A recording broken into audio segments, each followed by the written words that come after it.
The manatee is the national mammal of Puerto Rico, and their protection and well-being, it's the mission of the only conservation center of manatees in the Caribbean. Our Francis Felix actually visited the center and brings us more today on the work they've been doing for the past 30 years. The Caribbean Conservation Center of Manatees in Puerto Rico has become not only a reference in the Caribbean, but also in Latin America due to the recovery of these mammals and other sea animals.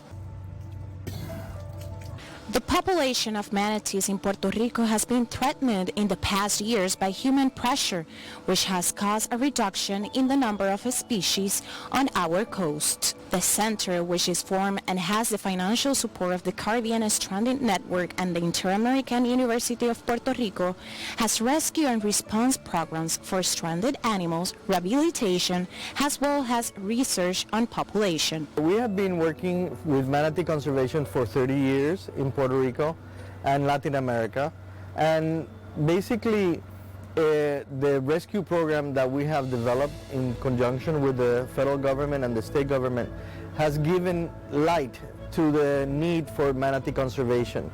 One thing is for people to tell that there is an endangered species and you never see it, but once you see it on a daily basis, like it has happened with the manatees because of the press and because of the TV, the social media, then people become touched by those efforts, and therefore manatee conservation has changed over these 30 years. Our work is extremely important because it brings to the people the need for manatees, the plight of survival of the manatees in our country. One of the manatees rescued is named Nanichi. She was rescued on Clavelina Beach on Santa Isabel with less than a week old. On Easter Sunday, we got a call about a baby manatee that was really small in the marina of Salinas in the south coast of Puerto Rico.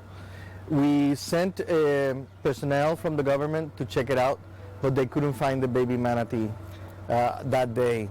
A few days later, we found the same baby manatee on just a few miles to the west in Santa Isabel, and we rescued it.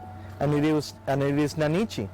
Nanichi was newborn because the umbilical cord was still visible, and the folds, the fetal folds they're called, in the tail were a telltale sign that the animal was a newborn animal. They wait for the manatees to have 3 years of age and an adequate weight, usually 500 pounds, for them to be released. We are allocated these animals when they are found stranded on shore or when they're ill or in trouble.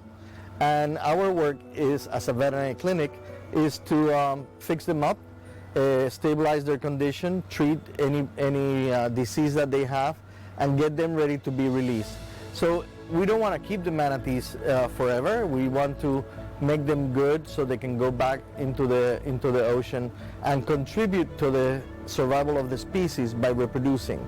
So right now we have 5 manatees under our care.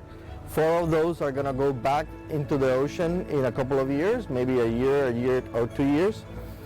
And by doing so, we hope that they reproduce and that they bring new babies into the Puerto Rico population of manatees. The non-profit organization looks for different ways to raise money and donations from people.